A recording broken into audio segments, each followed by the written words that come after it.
Understanding by Design memiliki 6 aspek pemahaman, yaitu menjelaskan, menafsirkan, menerapkan, memiliki perspektif, memiliki empati, dan memiliki pengetahuan diri. Keenam aspek ini saling berhubungan namun tidak bertingkat, jadi semuanya pada tingkat yang sama. Nah, untuk contoh konkret dan juga contoh tujuan pembelajarannya, kelompok kami memilih 2 pelajaran, yaitu matematika dan seni musik. Saya akan menjelaskan aspek dari mampu menjelaskan. Dari aspek mampu menjelaskan itu ada 3 aspek yang harus dikuasai oleh peserta didik. Yang pertama itu memberikan fenomena, data, contoh secara sistematis. Yang kedua, mampu mengungkapkan pengetahuan yang dimiliki, pengetahuan berasal dari pendapatnya sendiri.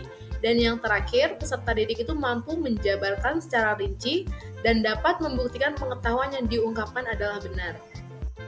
Selanjutnya, contoh tujuan pembelajaran mengenai menjelaskan. Bagaimana sih?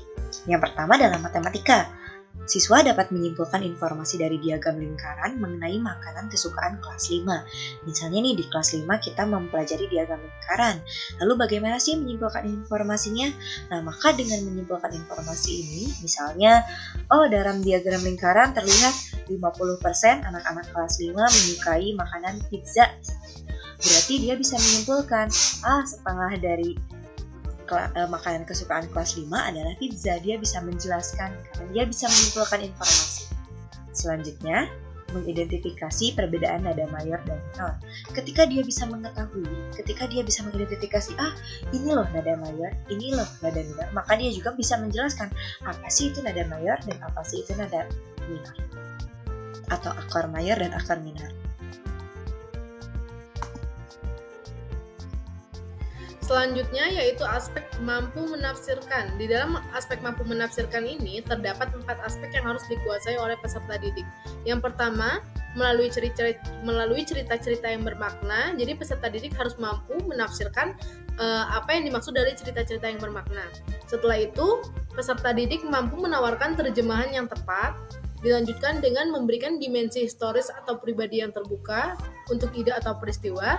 Dan yang terakhir, membuat objek memahami pribadi atau dapat diakses melalui gambar, anekdot, analogi, dan model. Selanjutnya, contoh tujuan pembelajaran mengenai menafsirkan. Nah, yang pertama bisa dilihat ada menafsirkan informasi dan data yang ada pada diagram garis. Misalnya pada diagram garis bulan Januari, bulan Februari, dan bulan Maret itu terlihat menurun. Nah, maka siswa bisa menafsirkan, penjualan batagor pada bulan Januari sampai Maret misalnya bahwa turun penjualannya. Misalkan, disebabkan karena apa nih? Nah, jadi dia bisa menafsirkan dari diagram garis tersebut. Nah, yang kedua, memaknai perasaan senang atau sedih dalam lagu yang memiliki akor mayor atau akor minor.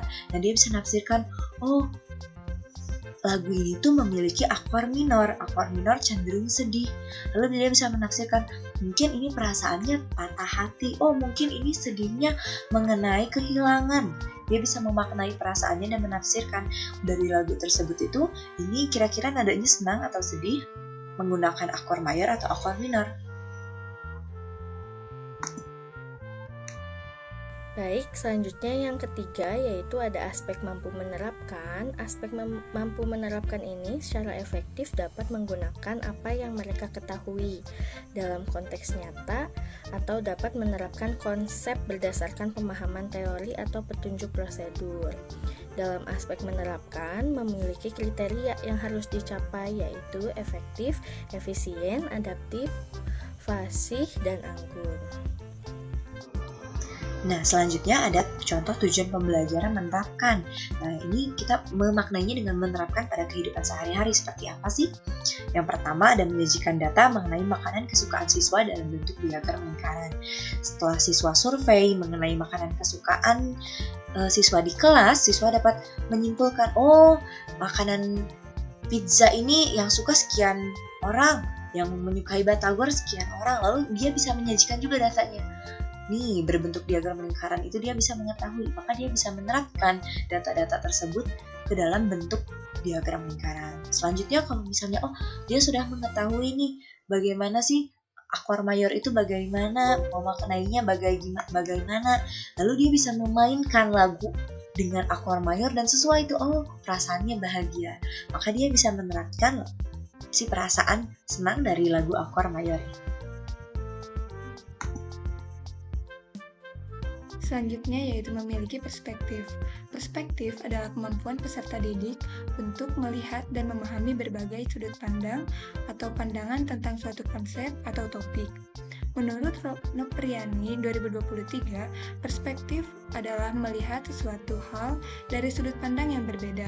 Siswa dapat menjelaskan sisi lain dari sebuah situasi, melihat gambaran besar, melihat asumsi yang mendasari suatu hal, dan memberikan kritik. Siswa dapat memiliki perspektif apabila dapat, yang pertama, melihat dan mendengar dari berbagai sudut pandang yang kritis. Kedua, melihat gambaran umumnya.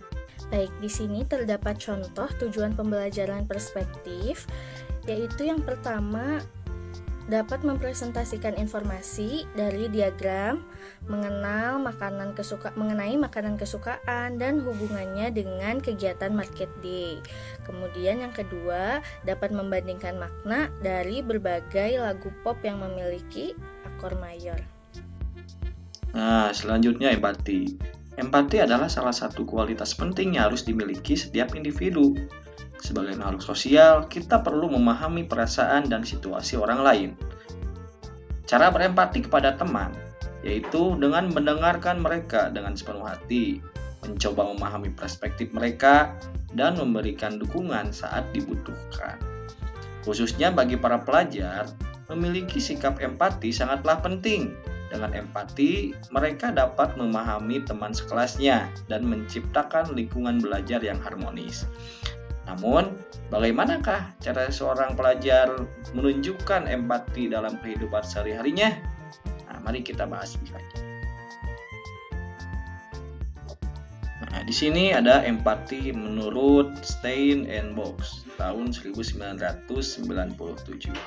Nah, empati adalah kemampuan untuk menyadari, memahami, dan menghargai perasaan dan pikiran orang lain. Nah, empati adalah menyelaraskan diri atau peka terhadap apa, bagaimana, dan latar belakang perasaan dan pikiran orang lain, sebagaimana orang lain tersebut merasakan dan memikirkannya.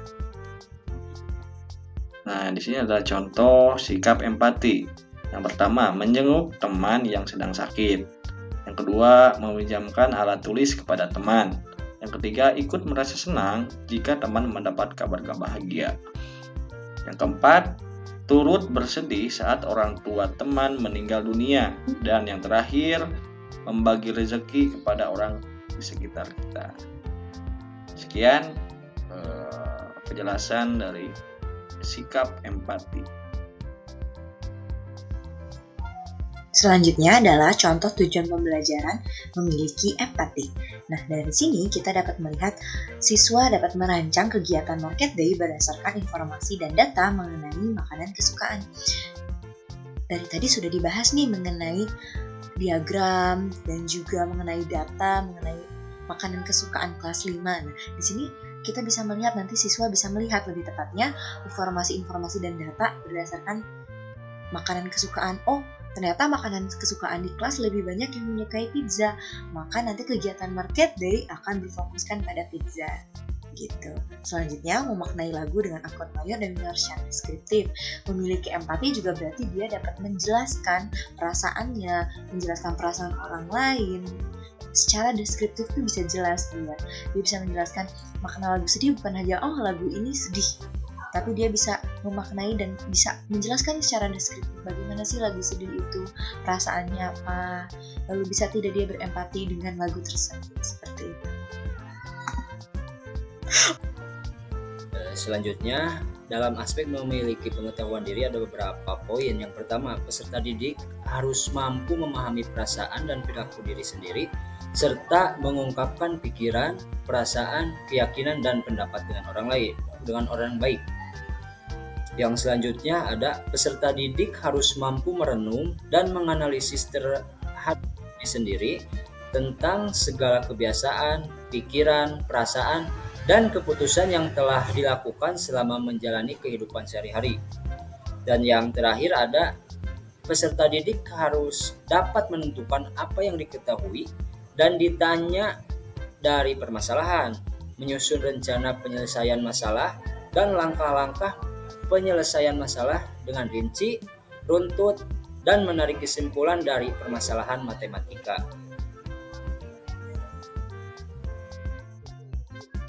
Selanjutnya, contoh terakhir adalah contoh tujuan pembelajaran memiliki pengetahuan diri. Nah, di sini contoh tujuan pembelajarannya adalah mengetahui penggunaan berbagai bentuk diagram secara efektif bagi diri sendiri dan juga mengevaluasi pemahaman diri dari pemaknaan berbagai lagu dengan aktor mayor dan minor. Nah, contohnya bagaimana sih contoh konkretnya? Nah, misalnya mengetahui penggunaan berbagai bentuk diagram secara efektif bagi diri sendiri.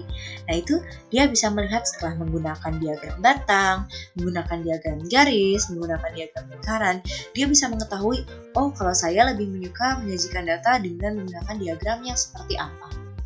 Selanjutnya, dia juga bisa tahu ini efektif untuk saya. Dia bisa mengetahui cara terbaik untuk dirinya sendiri. Selanjutnya, ada mengevaluasi pemahaman diri dari pemaknaan berbagai lagu dengan aktor mayor dan minor. Dan dia bisa mengetahui sejauh mana dia dapat mendeskripsikan sebuah lagu, sejauh mana dia dapat mengenal perasaannya sendiri, sejauh mana dia dapat berekspresi menggunakan perasaannya melalui media lagu gitu. Dengan akor mayor, dengan akor minor, dia bisa mengetahui, oh saya ternyata sampai sini nih pemahaman mengenai perasaan sedih dari akor minor, sejauh mana nih saya mengetahui perasaan senang dengan mendengarkan lagu mayor, seperti itu. Tadi sudah dijelaskan 6 contoh tujuan pembelajaran dan juga contoh konkretnya dan juga penjelasan mengenai apa sih aspek-aspek tersebut itu. Terima kasih atas perhatiannya. Wabillahi taufiq wal hidayah. Wassalamualaikum warahmatullahi wabarakatuh.